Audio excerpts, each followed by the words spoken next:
So many people believe that in order for someone who has an addiction to drugs or alcohol, in order for them to stop and stay stopped, they have to hit bottom. But I'm here to tell you that is a myth, and in this video I'm going to explain exactly why that is.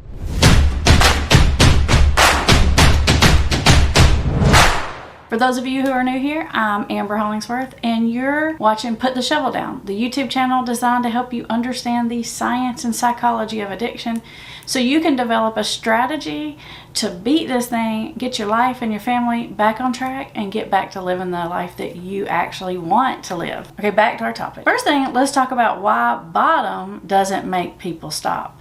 And secondly, we're going to talk about what actually does make people want to stop. So there are several reasons why hitting a bottom doesn't really do it for people. First reason is because sometimes when people hit a bottom, yes, they'll like something bad happens. Maybe they get a DUI or their boyfriend, girlfriend, spouse, whatever. Maybe they threaten to leave and they think, okay, like I gotta get my act together. The thing of it is they'll may do better for like a little while, but eventually they forget about the negative bad thing. That's sort of like a natural defense mechanism we all have. We tend to forget about painful things from our past. And then they start just remembering the good thing about the addiction and not the bad things. So the further they get away from that bottom, the less they remember about how painful it was, and then it just kind of slowly they slide back to old behaviors. Now, the biggest reason why hitting bottom doesn't really work is because when people hit a bottom, yes, something really bad happens and they learn some kind of lesson, but they're not exactly learning the right lesson. A lot of times what people learn or get from hitting a bottom is they don't need to let that bad thing happen again. So basically they start to think, okay, this really terrible thing happened, not necessarily because I gotta stop doing this addiction, but because I need to stop hanging out with that person, or I need to make sure I don't drive if I've drank hard liquor, or I need to make sure I'm not in these situations. So it's kind of like you'll miss the big picture and focus on trying not to let that one bad thing happen instead of understanding that in order to not let bad things happen, you kind of have to give up the substance, the drugs, and the alcohol. Now, a third reason why hitting bottom doesn't really work, especially if we're talking about a bottom that's like an overdose or something like that. A lot of times when you're family and somebody's overdosed, you think for sure, like, this has got to be the bottom. Like, oh my God, like, they were literally dead. The ambulance people have to bring them back to life. Like, this has got to be it. Like, how much lower can you go? But that doesn't really impact the person because they don't remember it, right? So if you were there as the family member and you were witnessing it, it's traumatic for you. You probably can't sleep. You can't function, like, for days, weeks, months, maybe even longer. But they don't really remember that. So it's much more traumatic for the people that were there than it is for that person. And speaking of that, if the overdose is an opioid overdose and they got basically brought back by Narcan, they're actually gonna come back and immediately be on withdrawal. So that's another really big reason why hitting that bottom doesn't particularly work. If it were up to me and you had to be Narcan, you'd have to go to some kind of mandatory length of time of treatment. Because a lot of times what they do is they Narcan people, they bring them back, literally that person leaves the hospital, whatever, and goes right back out and uses again. And sometimes even overdoses again. It is true that most people take a moment to really like inwardly reflect and think through things after something bad has happened. And the truth of it is most people that have a substance abuse problem are going to hit a bunch of bottoms. They're going to sort of drag along the bottom.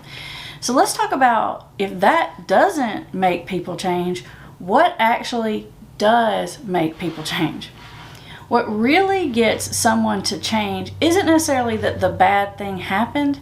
What really gets people to change is sort of two things, one more important than the second. But the first thing is that they get that they can't control the substance use anymore. Because like I said before, a lot of times when you hit the bottoms, they start thinking, okay, if I do it this way, or if I don't mix these two drugs, or if I don't go to this place, or if I stay away from this drug over here, the bad things won't happen. I call that the bargaining. And it's not until somebody really truly grabs a hold of the fact that it's not going to get better, that they're not going to, at least not going to be able to consistently manage it, and that there really is no like loophole around the problem, that if they continue the addictive behavior, they're going to continue to hit bottom after bottom after bottom.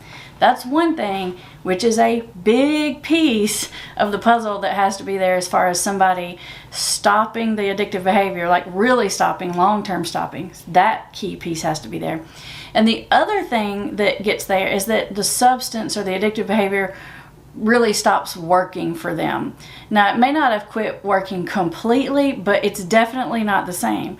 You know, a lot of times you get to the point where you have to be able to drink just to function. You have to be able to drink just to go to work. You have to be able to use just to finish your shift for the day or something like that. And it's not even fun anymore. So you get to the point where really the pros don't outweigh the cons anymore.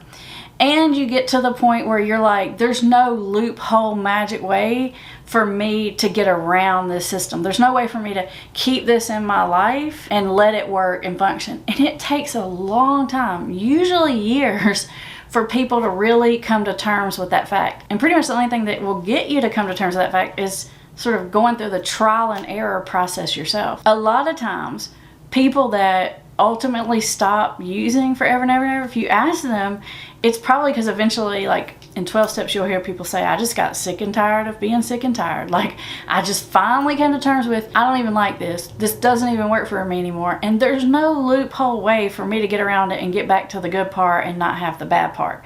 When you come to terms with that, you really kind of get ready to walk away.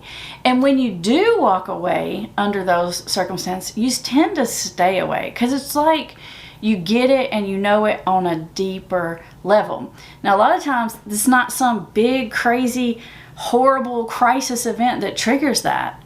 It's really just whatever causes you to come to terms with that and realize that. Sometimes it just happens. You just get sick of trying to wrestle with it. You get sick of trying to manage. You get sick of trying to fight it, and you realize that it's not going to work and it's not fun or helpful anymore, and you're tired of being held hostage by it. Whereas those big bottom moments, you start to bargain with it, right? You start to think, well, I can get around that bad thing happening, or I can outrun that bad thing.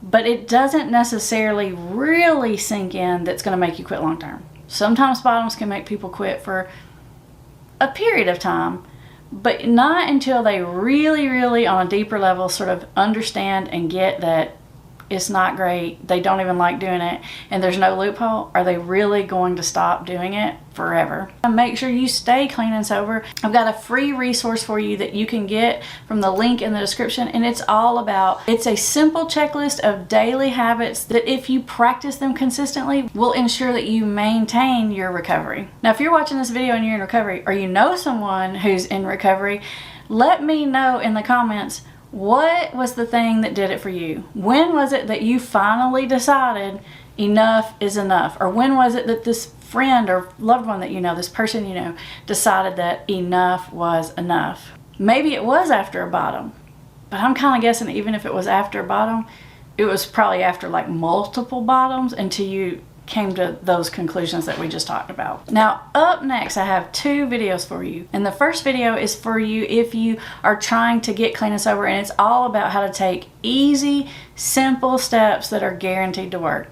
And the second one is for those of you out there who are already sober, but you want to make sure you stay sober, because the second video is about the key to relapse prevention. I'll put them right up here. All you have to do is click them.